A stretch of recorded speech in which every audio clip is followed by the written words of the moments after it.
اگر آپ کو لگتا ہے کہ آپ کے گناہ اتنے زیادہ ہیں کہ اللہ تعالیٰ آپ کو کبھی معاف نہیں کرے گا، تو صرف چند لمحے رک جائیں، آج کی بات آپ کی زندگی کو بدل سکتی ہے۔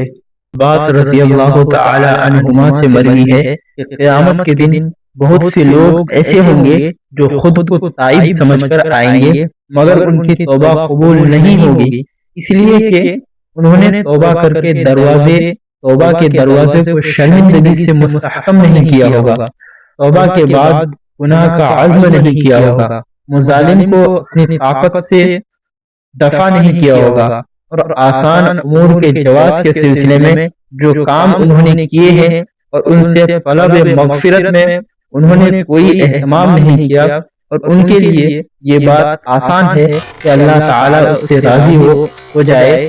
گناہوں کو بھول جانا بہت خطرناک بات ہے۔ ہر عقل مند کے لیے ضروری ہے کہ وہ اپنے نفس کا محاسبہ کرتا رہے اور اپنے گناہوں کو نہ بھولے۔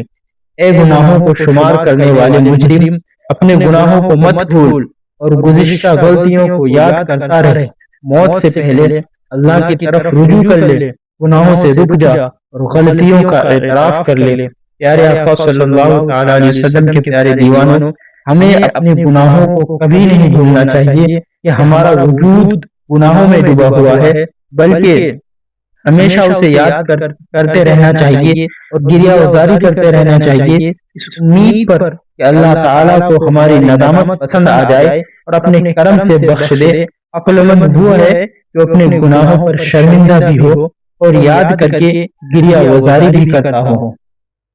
فقیہ ابو اللیث رحمۃ اللہ تعالی علیہ سے مروی ہے کہ حضرت عمر رضی اللہ تعالی عنہ ایک مرتبہ حضور پاک صلی اللہ تعالی علیہ وسلم کی خدمت میں روتے ہوئے حاضر ہوئے۔ آپ نے دریافت فرمایا، اے عمر کیوں رو رہے ہو، کیوں روتے ہو؟ عرض کی حضور، دروازے پر کھڑے ہوئے جوان کی گریہ وزاری نے میرا جگر ہلا دیا ہے۔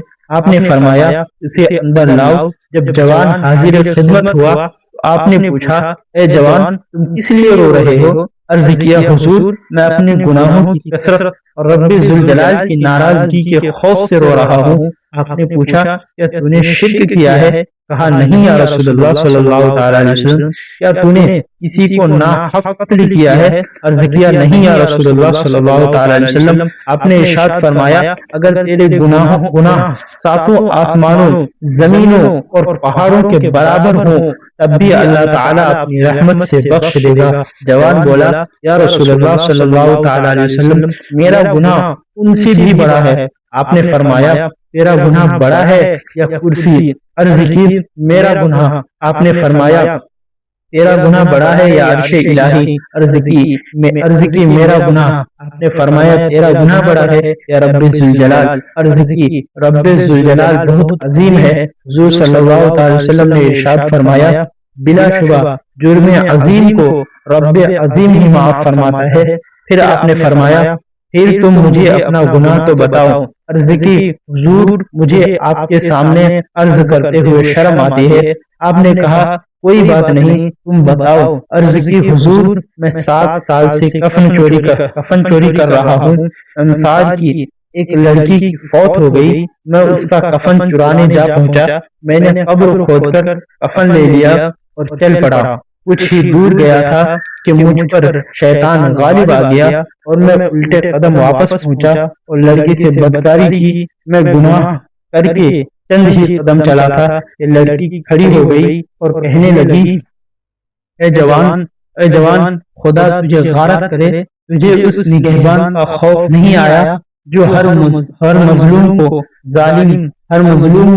ظالم سے اس کا حق دلاتا ہے؟ تو نے مجھے مردوں کی جماعت سے برہنہ کر دیا اور دربار خداوندی میں ناپاک کر دیا ہے۔ حضور صلی اللہ تعالی علیہ وسلم نے جب یہ بات سنا تو فرمایا، دور ہو جا اے بدبخت، تو نار جہنم کا مستحق ہے۔ جوان وہاں سے روتا ہوا اللہ تعالی سے استغفار کرتا ہوا نکل گیا۔ جب اسے اسی حالت میں 40 دن گزر گئے تو اس نے آسمان کی طرف نگاہ کی اور کہا اے محمد و ابراہیم علیہ السلام کے رب اگر تو نے میرے گناہ کو بخش دیا ہے تو حضور صلی اللہ تعالی علیہ وسلم اور آپ کے صحابہ کو مطلع فرما ورنہ آسمان سے آگ بھیج کر مجھے جلا دے اور جہنم کے عذاب سے بچا لے۔ اسی وقت حضرت جبرائیل علیہ السلام آپ کی خدمت میں حاضر ہوئے اور کہا آپ کا رب آپ کو سلام کہتا ہے اور پوچھتا ہے کہ مخلوق کو تم نے پیدا کیا ہے؟ آپ نے فرمایا نہیں بلکہ مجھے اور تمام مخلوق کو اللہ تعالیٰ نے پیدا کیا ہے اور اسی نے رزق دیا ہے۔ تب جبرائیل علیہ السلام نے کہا اللہ تعالیٰ فرماتا ہے میں نے جوان کی توبہ قبول کر لی ہے۔ بس حضور صلی اللہ تعالی علیہ وسلم نے جوان